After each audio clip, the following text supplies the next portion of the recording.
Okay, I think we can start now. Uh, it's already 1 o'clock. Good afternoon, ladies and gentlemen. Welcome to the fourth international webinar by Beribahasa with the topic of the relationship between children's play and their language development. And the first agenda is going to be an opening speech. It will be delivered by Beribahasa director or the representative. And I think Mr. Hussein is here. Can I see you, Mr. Hussein?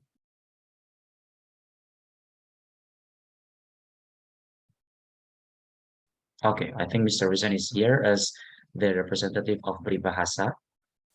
For Mr. Hussein, I think the time is yours, please.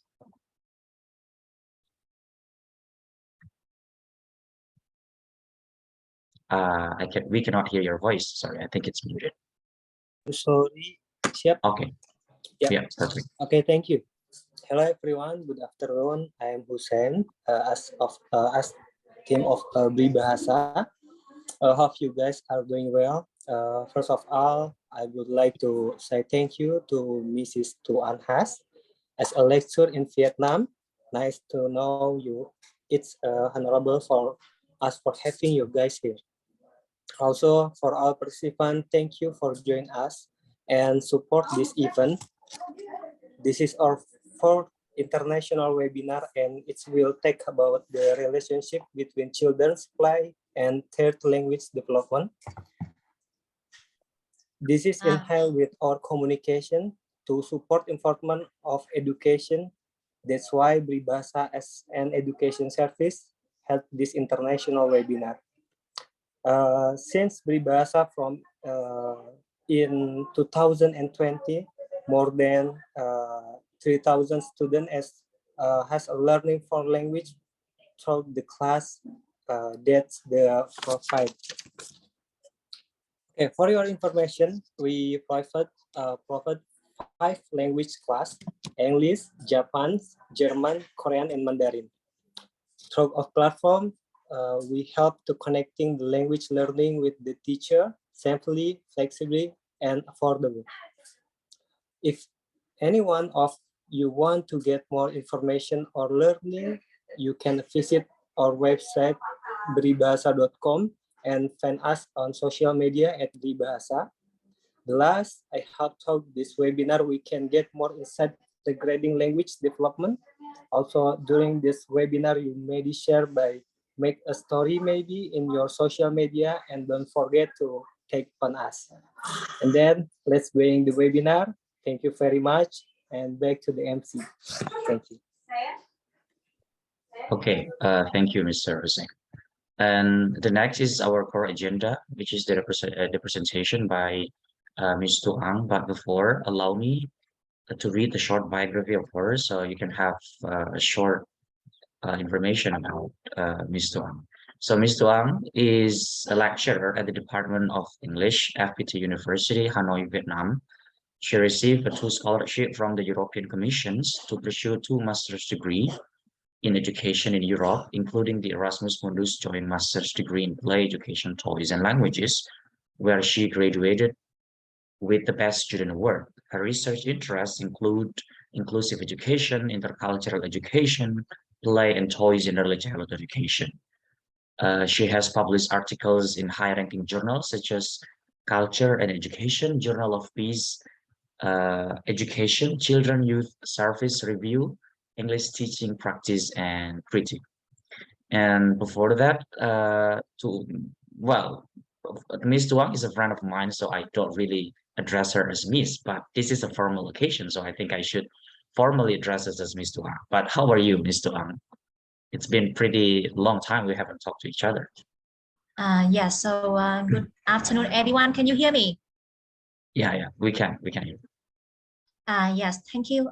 So it's my pleasure to be here today in order to share my knowledge. Yes, it's not enough. So I hope that I can receive more information from other people here today. First, I want to express my deep thankful gratitude to Haikal, to Mr. Muhammad Haikal for inviting me. And it's my pleasure to be here today to share with you some work about children's play and the language development.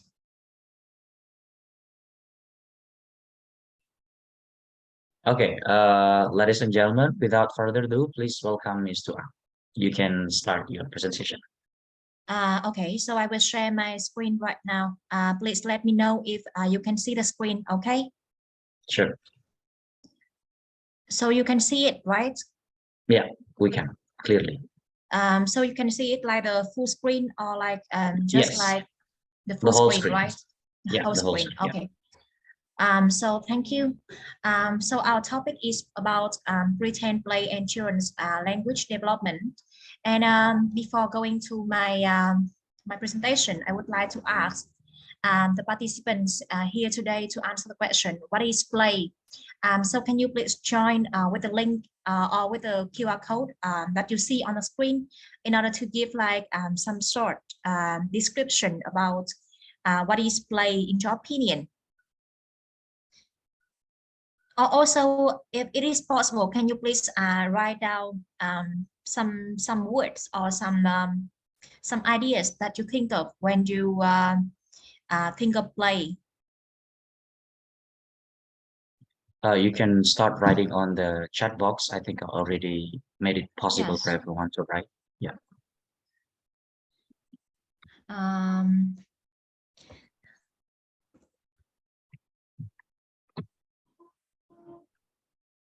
I will try to join with another device so I can read also the comments as well.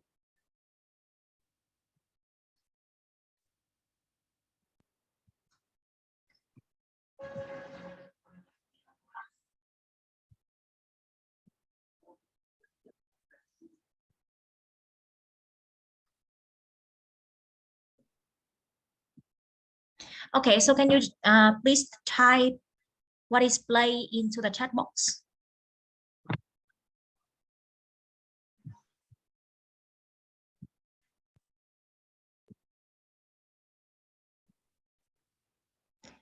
Hi, Cap, can I see the like the responses from other people? I think someone is writing there. Chat on the chat.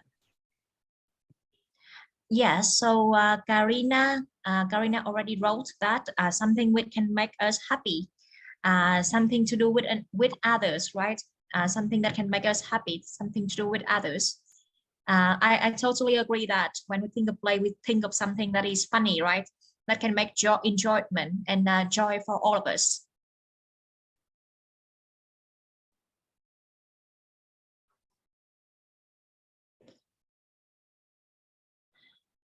What else?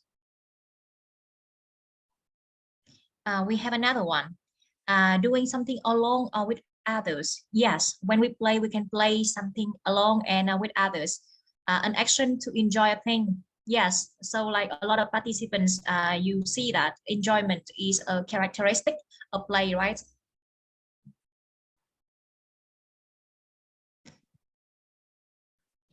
They also wrote there an action to enjoy a thing, right? Yeah, yes. Yeah. So thank you a lot for your answer. And okay, so before make imagination interesting. So we have Abdul also said that imagination. I just want to say that it's so great to listen to your ideas because before I go to the definition that a lot of researchers already agree, I would like to say that like a lot of attributes that you have defined about play are already agreed by a lot of researchers. So let's come to the next slide. So let's watch a video.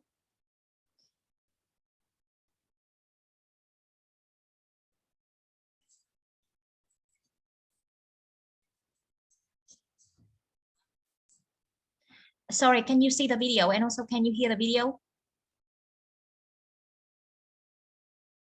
Hi, Carl, you are mute, so I cannot hear you. Sorry. Well, we can see the video, but maybe turn on the, I don't know, like the volume a little bit higher. We cannot Okay. hear. Okay.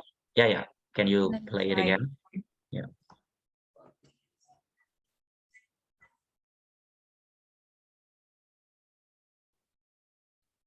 Hmm.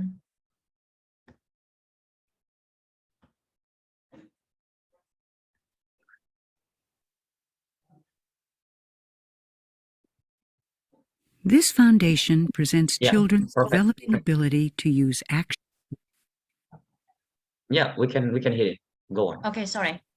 actions, objects, or ideas to represent other actions, objects, or ideas. At around 8 months, children become familiar with objects and actions through active exploration. Children also build knowledge of people, actions, objects, and ideas through observation. Hello, who's there?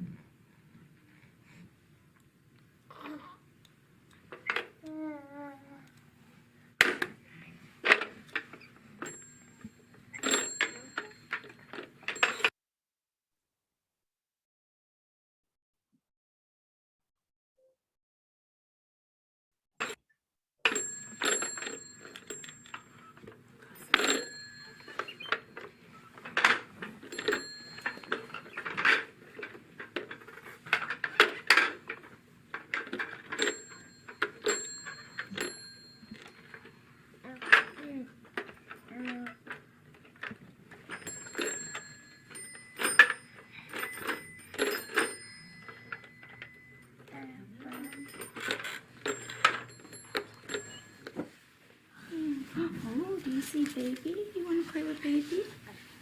Oh, it's a baby toy, huh? That's a baby toy, huh? Yeah, it's a baby like you. Yes, it is. Yeah, it's a baby like you. The itsy bitsy spider crawled up the water spout. Down came the rain and washed the spider out. Out came the sun and dried up all the rain. And the itsy bitsy spider crawled up the spout again.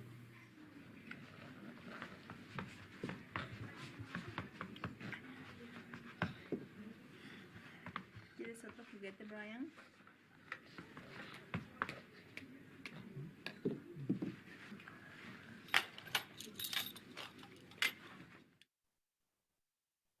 At around 18 months, children use one object to represent another object and engage in one or two simple actions of pretend play.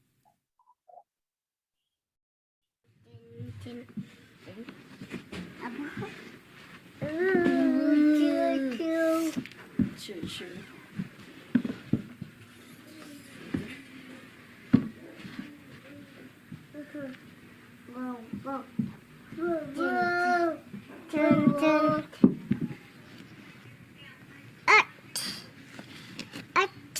Hat.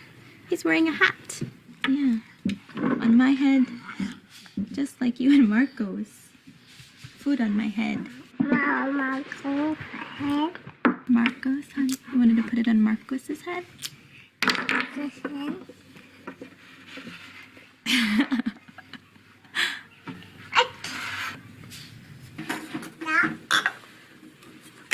You pour some. Is this tea or some coffee? And Harmony's gonna drink it up. That one? Ooh, you can blow in it.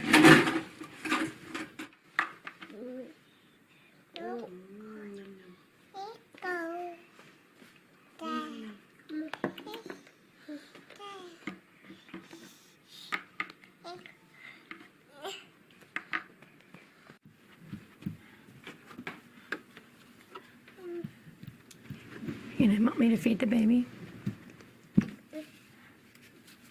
Put the bib on the baby? Just like you wear a bib, huh? Yeah, just like Gary.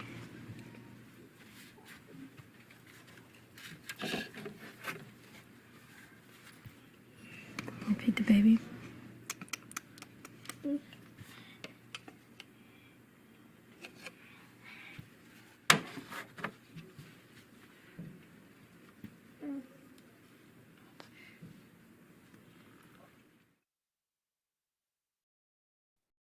At around 36 months, children engage in make-believe play that has several sequence steps, assigned roles, and an overall plan, and sometimes pretend by imagining an object without needing the concrete object present.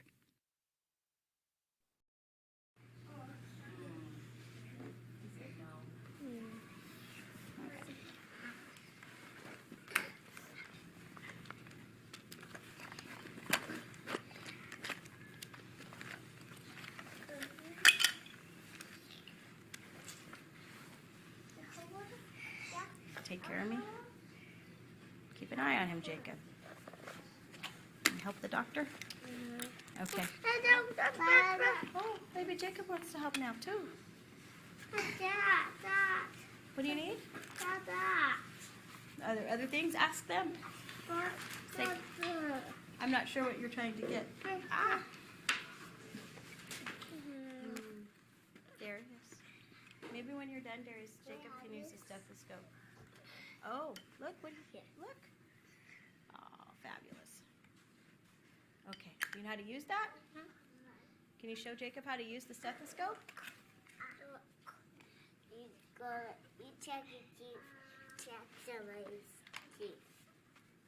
Oh, what about this? Pardon me.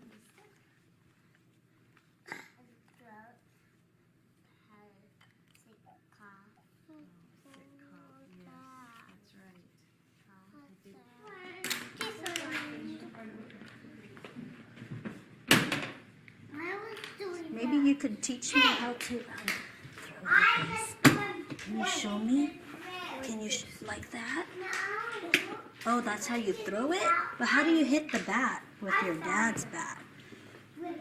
You have to swing it hard like that? I'm gonna go little cool day. Oh, okay. Make a coffee. I'm making some coffee. Oh, coffee. Wow. What do you want to play? Where's the lift? What's the lift? Where's the lift? The lift. The lift must be there. The lift must be there? Are you talking about this or are you talking about a toy? A lift. A lift. You can show me what you mean. I'll follow you. You can show me what you mean. The lift. Oh, that's a big chair, Julia. I'm going to go with Layla. Want to come? This is an elevator. Oh, the lift. The elevator. We're going to pretend this is the elevator? Yeah. Okay. You tell me what to do. See, you're going up. You're going up, up, up. I'm going down. Oh, now you're going down. I'm down. And you came out of the lift. I'm going in the lift again. Back in the lift. Julia, you're going to go in too? I'm making a bridge. You're going to make a bridge using your hands. There's two sides. It has two sides. And you can climb up. And you can climb up. Up to the top. Pitter, patter, pitter, up to the tip top. Yeah, and you can go walk, up to the top, and you can reach across your enormous fingers. And you can step to one yellow bit, and then you can climb down. Wow, you can stretch your enormous fingers and then climb down the other side. Yeah. I think this. And I think two. And that's my blanket. Where's my blanket? You painted the over.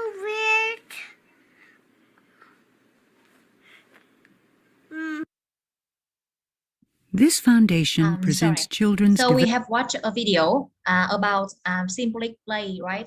So today we focus on symbolic play among different kinds of play because it is very related to the development of language in children. As you have watched the video about symbolic play, now we will narrow down a little bit about our topic. So we will come to the next definition about symbolic play or pretend play. So can you please write down some ideas of symbolic play or pretend play based on the video that you have watched about pretend play in children? So in your opinion, what is pretend play or symbolic play? You can write down in the chat box. And also, like, how can you think that they share some characteristics or some similarities with language? So can you write down in the chat box?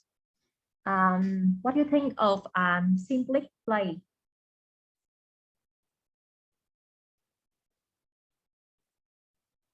Based on the video that we have seen.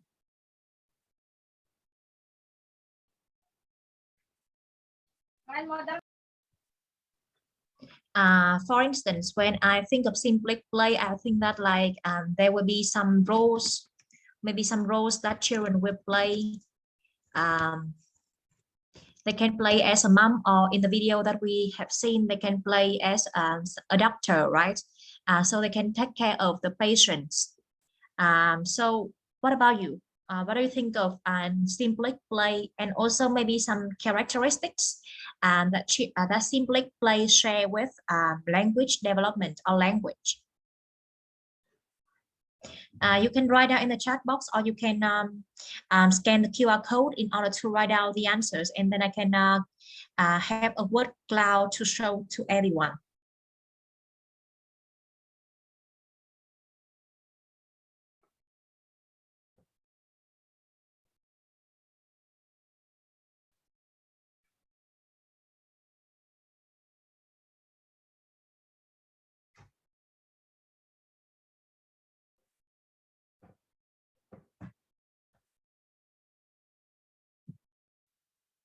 Okay, come on, everyone. You can I think that start maybe writing. like I can check the mentee as well.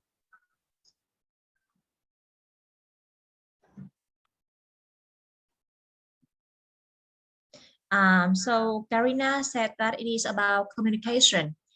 So language is involved in communication, and in pretend play, you can see that children, they communicate with each other in order to role play. It is interesting. Interaction. It is beautiful. Yeah, interaction. Yes. So we can see a lot of interaction among different children. Pretend play is like role play, so kids know how the real world and interacts with other kids, with teachers. Thank you, Eri. I think that it is interesting as well. Yes, pretend play is like role play, and children at that time, they can imitate how the real world function. What else do you think as well? What about the objects that appear in the play? And what can you see from that play as well?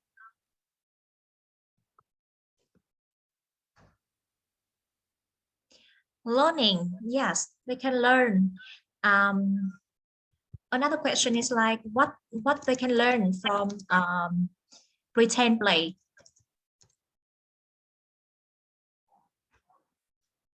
What can they learn in your opinion?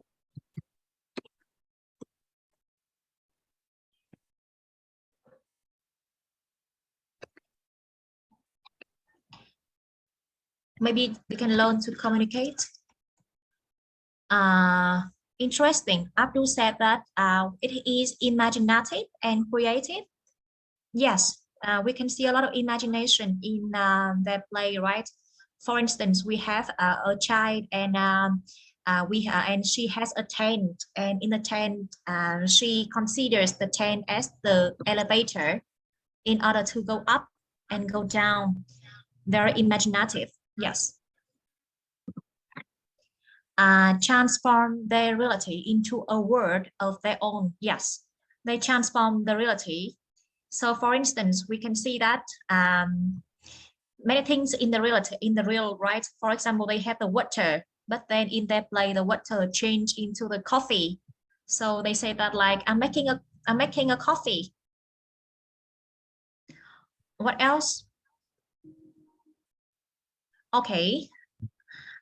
So let's see what the researchers said about role play, about symbolic play. So you can see that all of you mentioned a lot of things that are the characteristics of play and pretend play. For instance, play, one characteristic is that the pleasure. So when we play, we have fun. And if something lacks enjoyment or pleasure, it is non-play. And we have pretend elements. Pretend elements mean behaviors that are not understood with their usual meaning. So for instance, when you have the box, right? At first, you can see that the children, they can explore the box. They want to know how the box functions. At that time, the box is still a box because they still explore the box. They haven't played with the box. But when they change their behaviors into a more flexible way, it means they not only try to see how the box with their zero space, but they try to like throw the box in and consider the box as a ball in order to play with it. So it means the box change their meaning. And in play, we have the flexibility. So many things around us, they can function in another way, in the way that Haika said. It is not in the reality how it functions, but actually it is in our own mind. It functions in the way we want, in our own word. So this is play. And for pretend play, as you said that for pretend play, we have imagination, we have creation. And researchers said that we call imagination or creation is the symbolic schema. So it is like the scenario, the imaginative scenario in which we have the narrative, we have the story, and the children, they can role play as some roles, and they have their own schema and their own story in order to act out their roles. And in symbolic play, you can see that the objects, the actions, and also vocalizations are used in non-literary with awareness and intention. So they are aware of their actions at that time.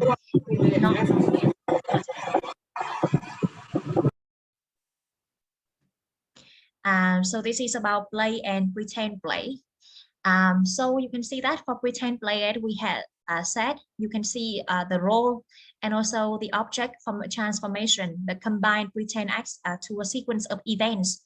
And all the roles, the object transformation that combine pretend acts to a sequence of events are happening with one source of imagination, or with one source of imaginative scenario. So you can see that behind each pretend play, there is always a story. As I think that Abdul said that we have the imaginative scenario, and this is the source for all the transformation of roles. So at that time, the children, they are not children anymore. They can be them. They can be a mom. They can be the doctor, or they can be the pilot. They can be a bat, or they can be a horse. Whatever they want, right? They transfer the role, and then they can transform the objects, and also like their behaviors. It happened into a sequence of events following an imaginative scenario and a narrative. So the imaginative scenario or the narrative actually is the source for their pretend play. So here I just want to ask, like, how can you link between pretend play and language? Because we have a narrative, right? So how can we link between pretend play and language? And what are some similarities that you think between pretend play and language? Can you write down some words in the chat box?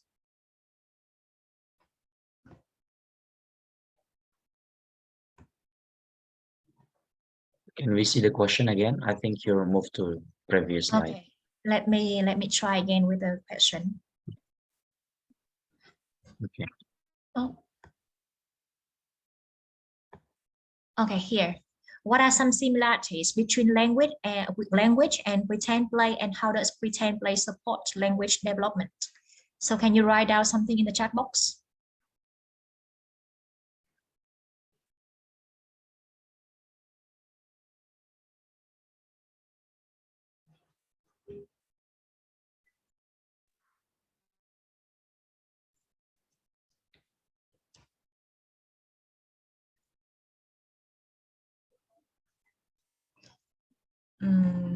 In pretend play, we have a narrative.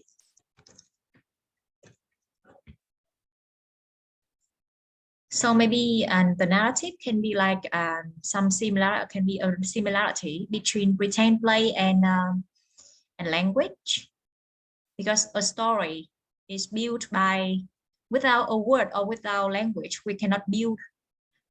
It's very difficult to build a narrative, right?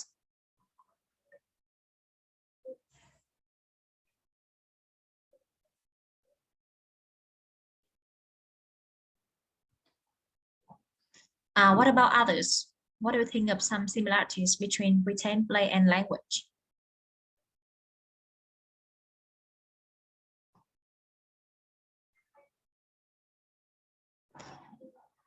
We have two messages.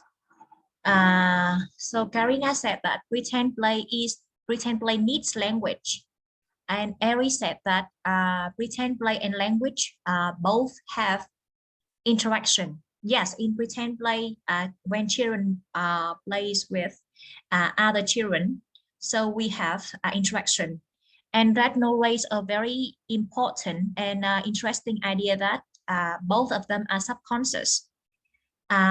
Yes, subconscious. When you talk about subconscious, we can know more about it by the work of Melanie Klein, right? When she said that play is a way that we can understand children's subconscious word.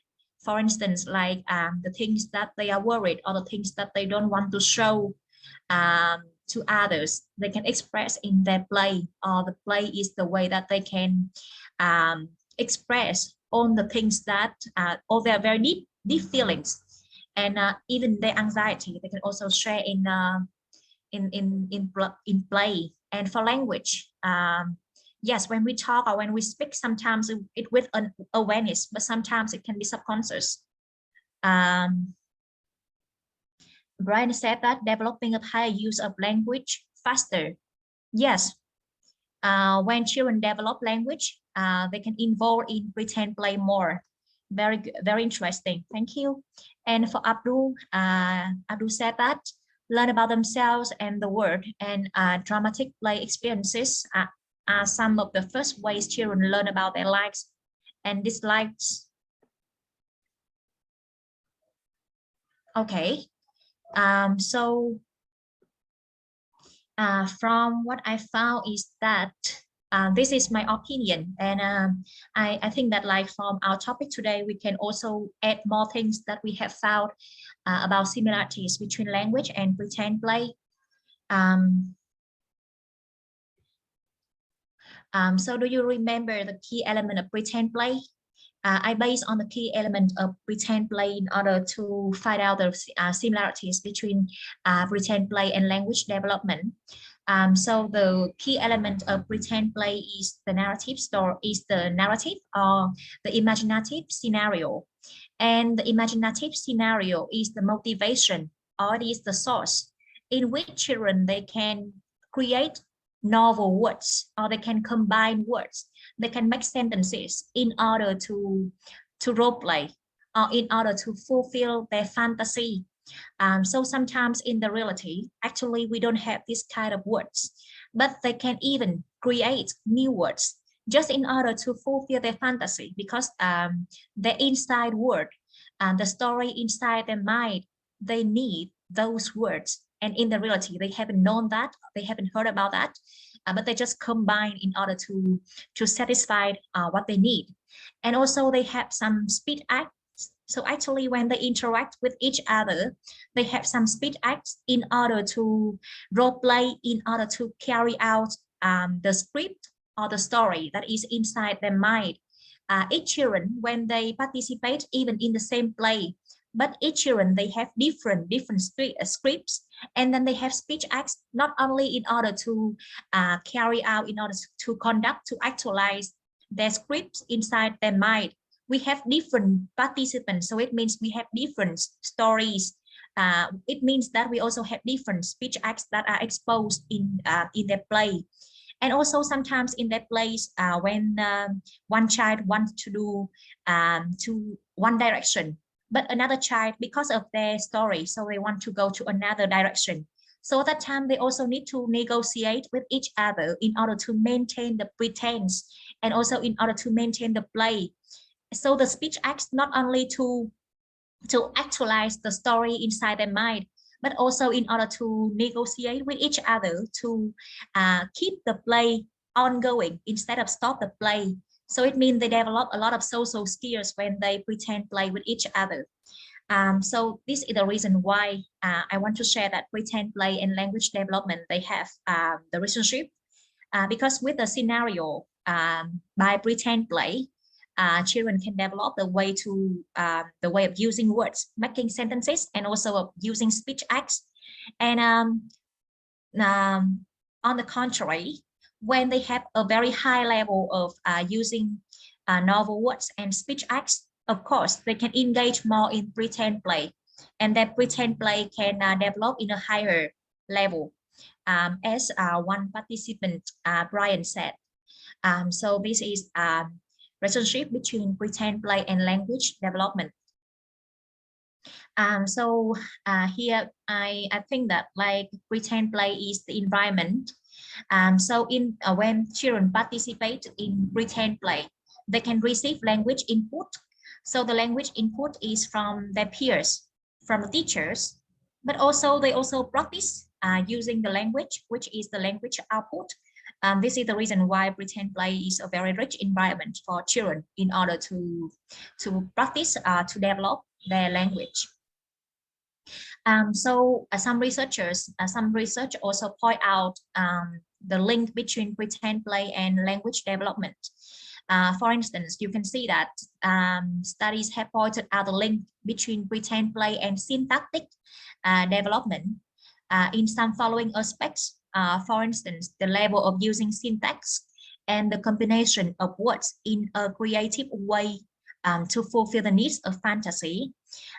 So the creation of novel words emerge from the concepts and the themes of the pretend play, or the imaginative scenario.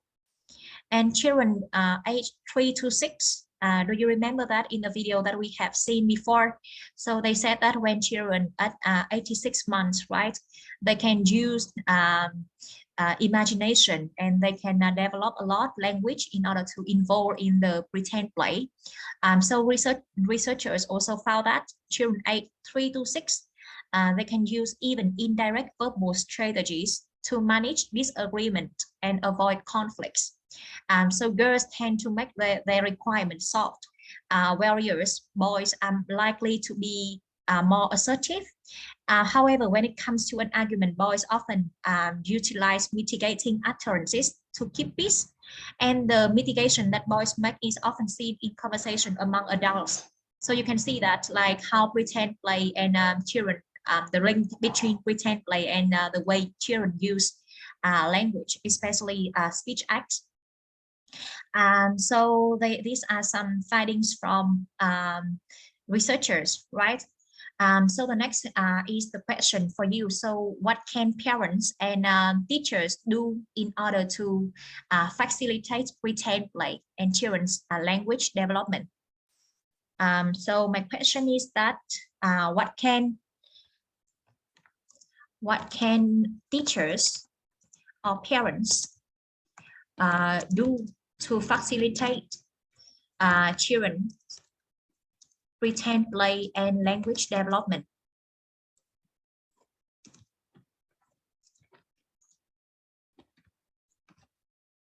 So you can type in the chat box as well.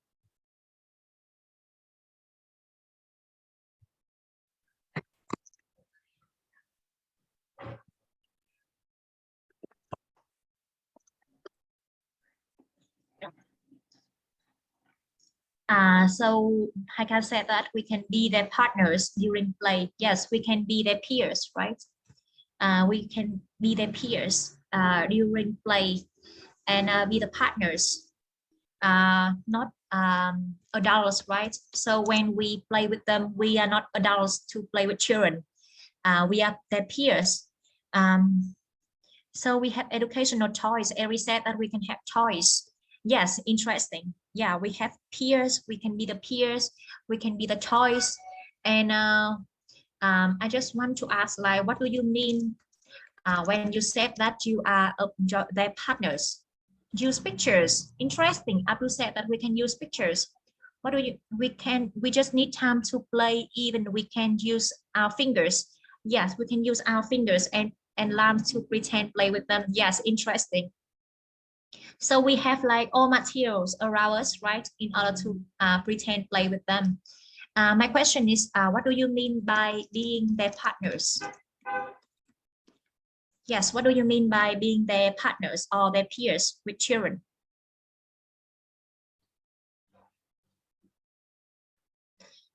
Because according to a research that I read, so they said that during their pretend play, actually children, they can even challenge the view of adults.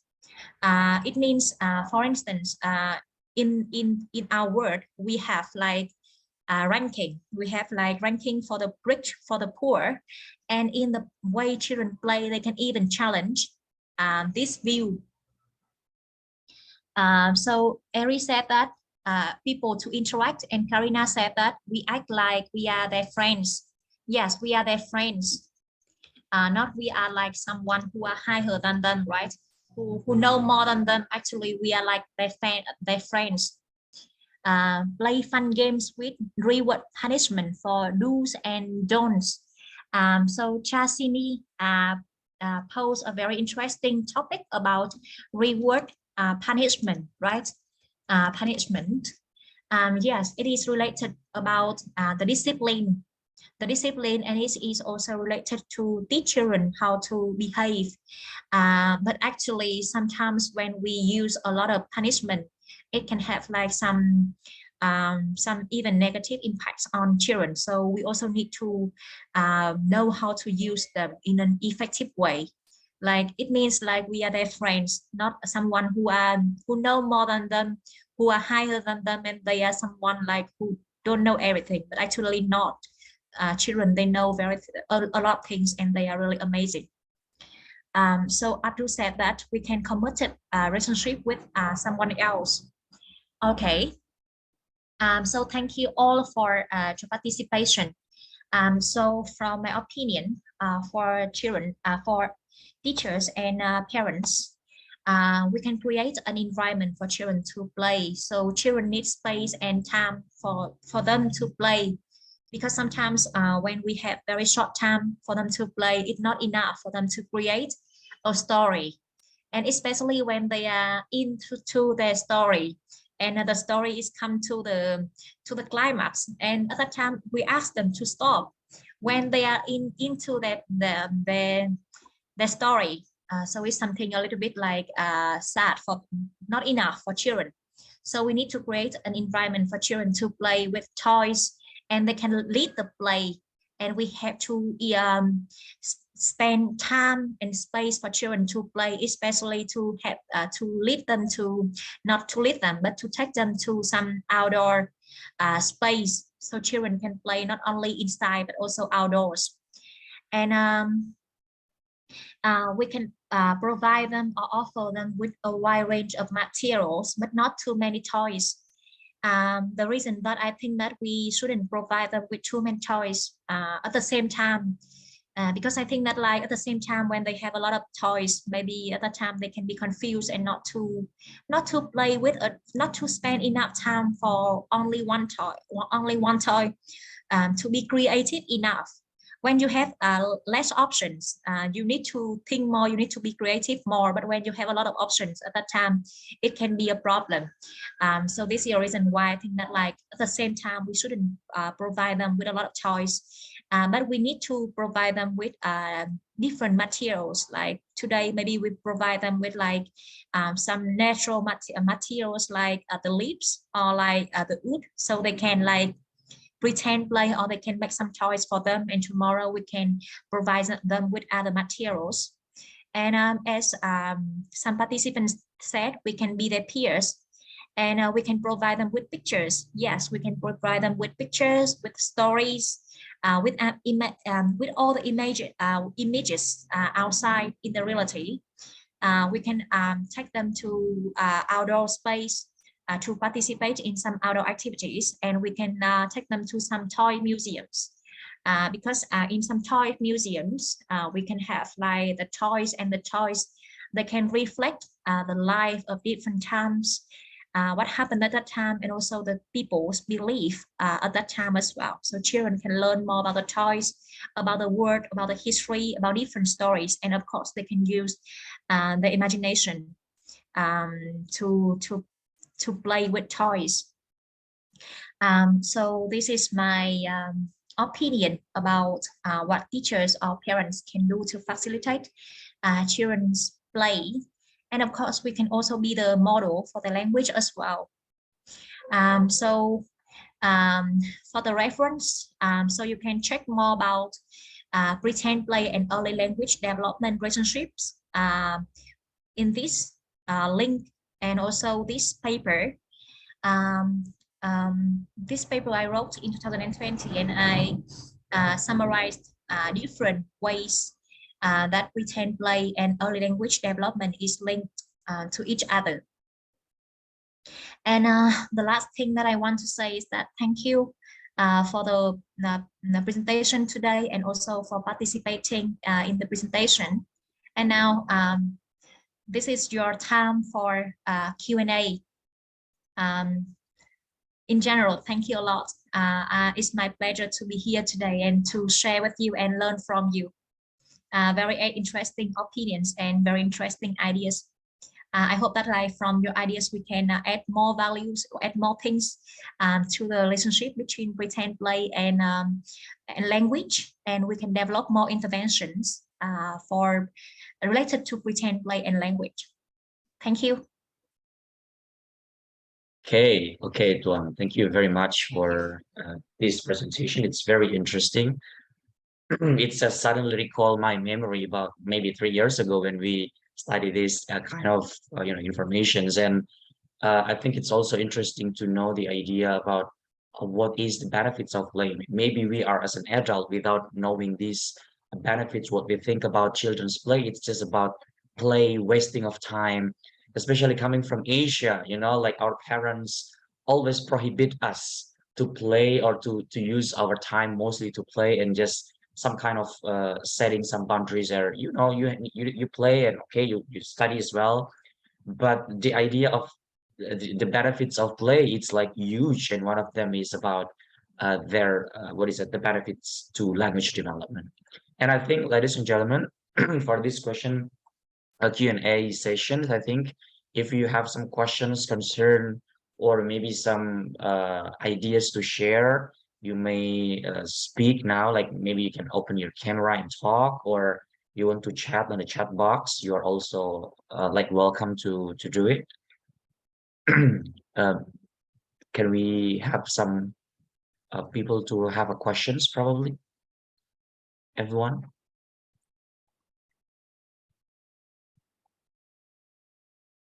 Okay, some of them maybe are still typing. I don't know. Let's see.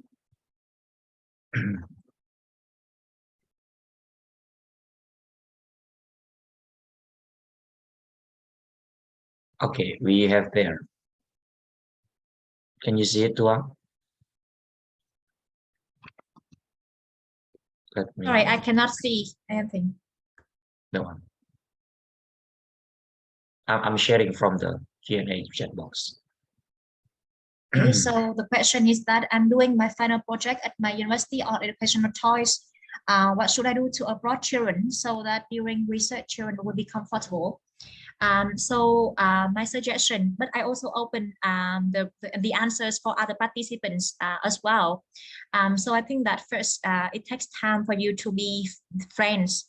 So maybe first you just join the sessions that you share with the children. So first you can be like the observers. You can support them with something.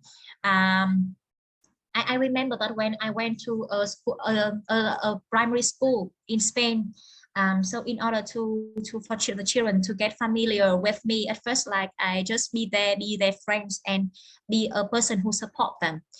For instance, sometimes the main teachers ask me to like collect the papers, and also sometimes to deliver some papers for them, or sometimes just join with their everyday activities.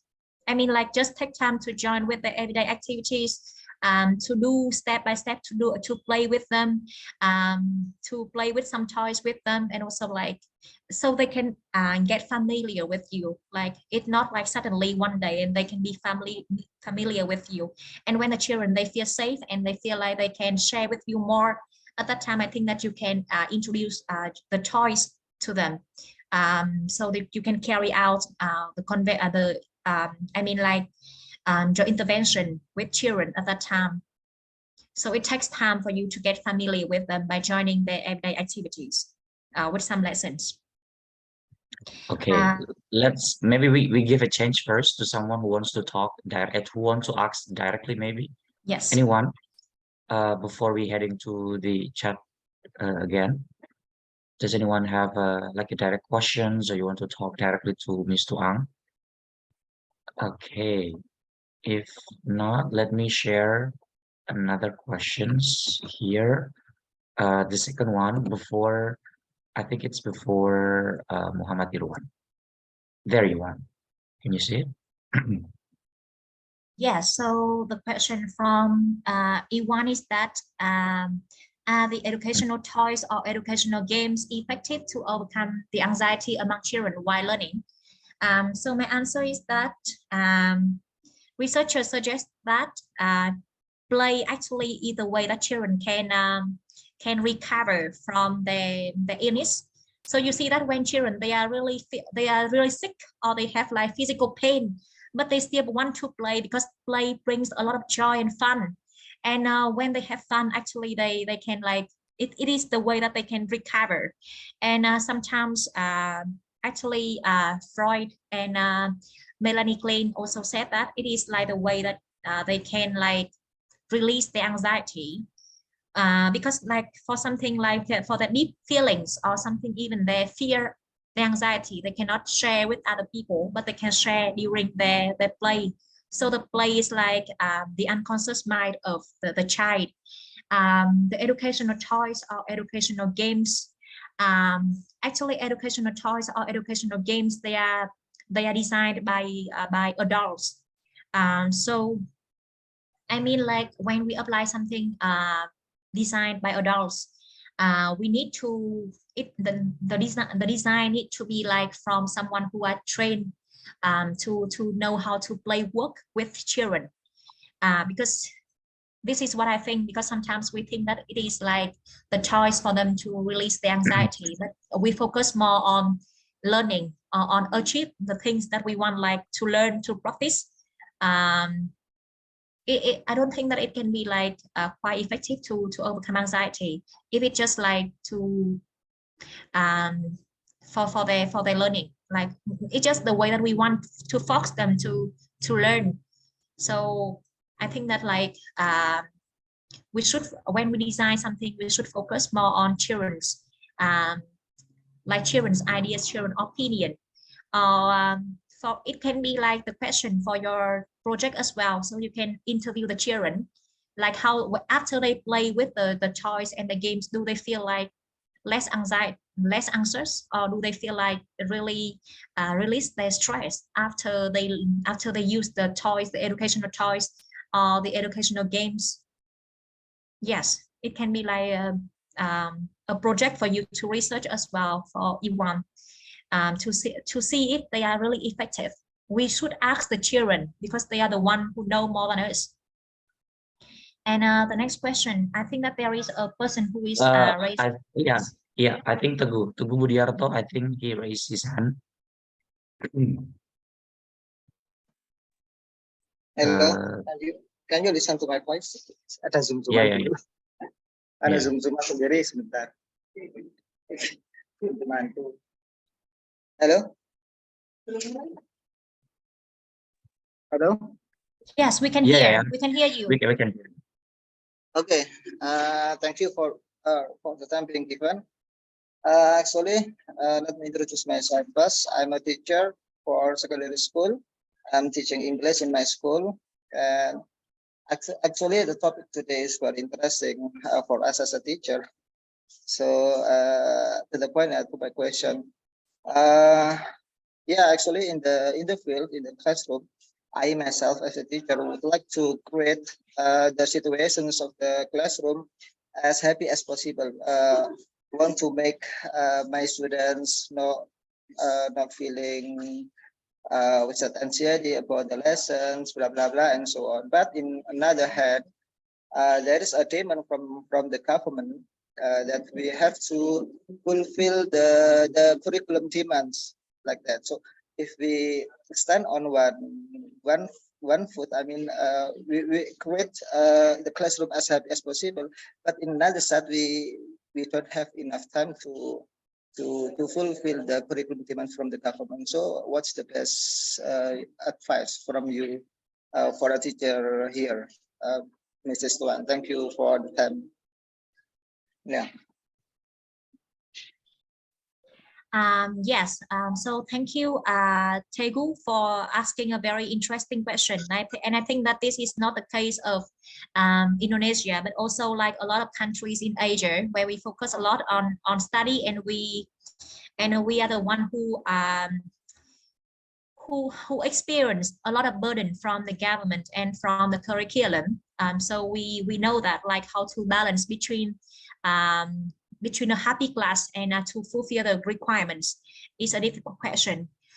So from my experience, actually, I always have like, I always share with my students like clearly the discipline and also like the things that we need to do in order to reach the curriculum. And there will be some lessons that we need to learn in a way that we can meet the requirements of the curriculum. But there are some lessons when I have the free time, or not like free time, but when we have like deal with the curriculum, we can, after that, we can have some lessons that we focus on our own purpose. It means like the teachers and the children, they can talk about, or they can come up with the topics that we can play. So at that time we can this is the thing that children can lead the topics and children can lead the class. So we can have some games that children design in order to review even the language, the vocabulary, and also the grammar that of the curriculum. So I mean, like we have the curriculum, we have the vocabulary, we have the grammar, but there are some activities that teachers need to lead, but some activities children can design themselves in order to have games with others. So I spend like one class. For example, we have like five classes. So I have like at least one class for children. They can design themselves in order to create activities for other children to join by their games. Because by when they can do themselves, it is easier for them to remember the English language that you mentioned in the curriculum. But it also brings some fun to the class, because children, they can do and they can have fun with each other by designing games and their own activities. But the point is, like, I don't know if you have enough time to do that, or like the schedule is very strict that you don't even have time for children to do that. Because sometimes I ask them to do that at home, and it will need you to put more effort, because when children, they do at home, you need to check their work at home. So you need to keep contact with them before the classes happen. You need to check like all the work can be can be done and all the work are well done before they can carry, the children can carry out in the class. So at that time we can save the time at class, but we put more time for children to work themselves at home, and when they can prepare enough, they can do their own activities in class. So at that time the class is theirs, and they still have fun, and we can still like meet the demand of the curriculum. But of course it needs extra work at home if we don't have like, if the schedule of the school is very fixed and very strict. I mean, Yeah, thank you for explanation, Mr. Okay. yeah, thank you. We have also questions there, Tuang. If you see, it's about toilet training. Can you see it? Yes, I'm teaching toilet training to my son who's 2 years and 10 months old. I have often tried to play pretend play, but it's still difficult for him to urinate and defecate in the toilet. What should I do so he gets more independent and successful toilet training? Okay, so what I think is that like he's 2 years and 10 months, right?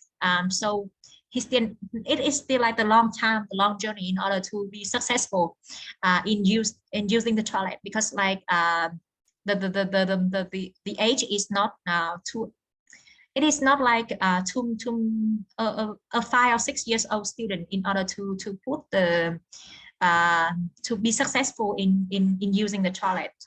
But sometimes you can use more things, like not only the play, but you can also use videos and use some songs.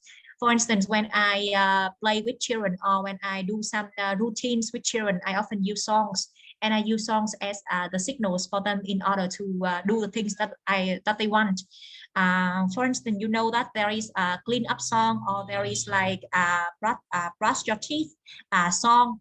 So normally when I do that, I often like play the song for them first to see how the children, or how the characters in the song they act when they do toilet, or when they do like clean up. And I said that, and I will, and after that I will like set the time and the song, and I said that like after the song finished, you need to finish these and all things that need to in their place. And sometimes at that time, in order to be more successful toilet training, I don't know if you give them some encouragement, or some like some compliments. For instance, today when they do it very well, you can say that, oh, it's very good. So you get them some compliments, and sometimes just like today you get a 5 stars and high five for doing that. It's not only like to pretend, but you can also to pretend play, but you also like can have them, can use like some songs, can use like all other factors in order to help him to go to the toilet and have successful toilet using. Not only songs, but also like some kind of rewards for his good behaviors. And each day by day, when you see its development in using the toilet, you can also give him some rewards and some compliments, some recognition. So it can encourage him to do it better. Yeah, this is what I think. Okay. I think we also have from Abdul. If you scroll it up, what is the toughest challenge in inviting children to pretend play, while the characteristic of children of each children are basically different?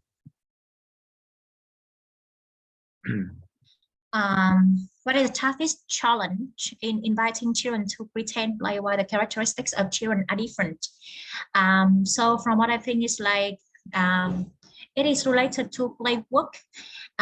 So at first, you let the children do themselves. I mean, like children, when they need time for their children-led activities. So first let them to put effort first, and then observe the way they behave. So even with different characteristics, but children, when they are together, they still know how to interact with each other and how to negotiate, because they want to play. And sometimes they always send the play signals. They always send the play invitation to each other. Sometimes they can understand the invitation of each other, but actually like most of them understand the invitation of each other. But the adults, we can like misinterpret the invitation. And sometimes also when they send a play invitation, it can be a little bit violent. So for instance, like when they want to play with a person, they want to like hit, or they want to like do some physical activities just in order to invite the other people to play. So actually, I mean that like when children are with each other, they know how to play with each other. They learn it, and this is the way they socialize. First we can observe them first, and when we observe them and when we see that like some children, they are sending some wrong invitation signals, they can send some they are maybe too violent to send signals to others. At that time we can like one way is like we can imitate them in order to help other people to understand that it is not something too violent, but we imitate them but make it softer, so the children can understand that now it's can imitate as well. They can understand that it's softer and it's not too violent, so other children can understand that it is not like something they want to hit them, but actually it is like a play imitation, and they can join in the game. And otherwise we can say to them in a private way, not like to in public, like you can do other ways, for instance like this in to invite other people to play, not like too violent. So the thing that I think that the most challenge is that the play invitation can be misunderstood, or sometimes the play invitation can be too violent for others in order to join. So that time the adults, we need to like interfere, but just a little bit. So when we see that the play frame is quite like firm, we don't need to interfere more. And first we need to like give children time and space in order to deal with themselves first. And then if they can, at that time we need to interfere. Otherwise, let them lead. This is what I think.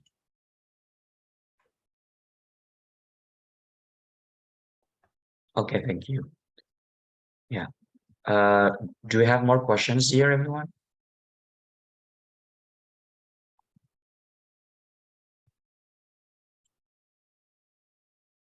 Okay. Yes, Okay, I think there is a person left. Muhammad Hashmi, I don't know how to pronounce. Yeah, you can start. Muhammad Hashmi. Can you hear my language? Can you guys Yeah, hear yeah, my yeah. language? Yes. Yeah. Okay, thank you. It's spelled actually Hasibi, and I want to ask some question. How can we educate or mitigate children using vulgar language when nowadays they're very occupied with social media, online games, and movie that contains that vulgar language stuff? How can we educate them in a very mannered way and not like scold them hard like the usual Asian parent style? Because we want to make them understand that it's not a very good word to say, or not if you say that I'm gonna get angry. Thank you. Yes.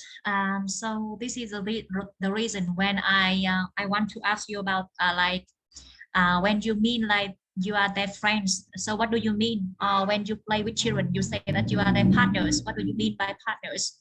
The thing that I will answer is that it is not easy to be friends with children, because when you be friends with children, it means like you value their opinions and you want to ask for their opinions, not instead of like you're better than them, you know more than them, and you are higher than them, so you can say that do it and it is right, and do it and it is wrong, because they also have their own ideas and they also have their own reasons, and we need to respect their own reasons and their own reasoning and thinking. So maybe have a conversation with them, and in the conversation ask them as like, but the attitude to approach them is like, you don't know better than them and you want to learn from them, you want to listen to their opinions and why they want to do that. And also share with them like, how do you feel when ask for the opinions, how do you feel when I say it to you? And also share your feelings with them, like your feelings when someone talk to you like that, and ask for the opinions. Or you can even ask for the opinions, like it is a debate in the class, like what do you think for that, for the language like that. So they can show their opinions, and from that you can understand more from them.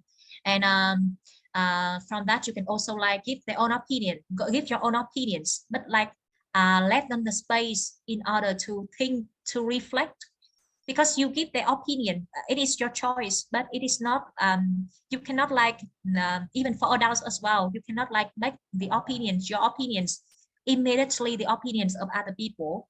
You say that, but other people, they can follow or they can agree with you. It depends on them. So talk to them like you want to learn from them, and you want to, and you respect and their ideas, and then like give them your opinions, your arguments, and let them reflect and decide.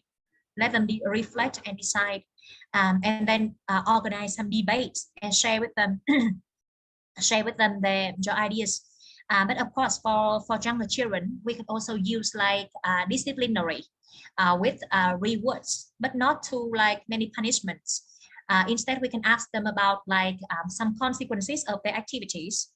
Yes, still like value their ideas and ask them for the consequences, so they can have that critical thinking about their activities, and then they can learn from that.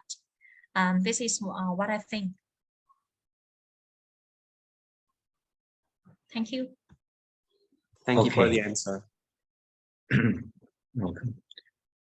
Okay, I think we're heading to the end of our section of our session today, because we don't have any more questions. Now, before we close, on behalf of Beribahasa.com, I would like to thank you very much, Tuang, for allowing your knowledge and experience about this topic, play and language development. I believe it's going to be very useful, not only for us, let's say, as a teacher, but also for, let's say, some people in general. They have their cousins, they have their nephew, they have their, let's say, children. They understand and they value that play is not simply about pleasure activity that doesn't have any benefits. No, it provides like huge benefits for everyone. Okay, especially for children as well. And thank you so much again. This is something that we appreciate so much for you to participate. And everyone, before we close, I want everyone to turn on their camera so we can have a picture together, and then I will share this to the WhatsApp group and also to and also the slides. Is that okay, Tuang, if we share this to Yes, the of participants? course. Okay. So yeah, I Do you send have any the closing? slides to you, right? Okay, perfect. Do you have any closing statement before we have a picture together, Tuang? I just want to say thank you for all participants for joining us today, and also thank you for very interesting and also great questions. I have learned a lot from all the participants. Thank you. Yeah, we learn a lot from you as well. Hopefully, in the next future, I don't know when you are also willing to participate on a different kind of topic as well. Okay, let's have a picture together. Let me count 1, 2, 3. Okay, everyone is ready. Okay, perfect. You can also taking a picture of yours, just in case you need a proof to do it. Okay, 3, 2, 1, go. Okay, 3, 2, 1, go. One last freestyle. 3, 2, 1, go. Okay, thank you again for everyone for participating in this webinar, and thank you so much again. I don't want to say I don't want to stop saying thank you, but hopefully pay attention on our Instagram. You can also see in our next webinar that is also about education, for sure, about language and education. So I'll see you again next event. Okay. Thank you everyone and bye.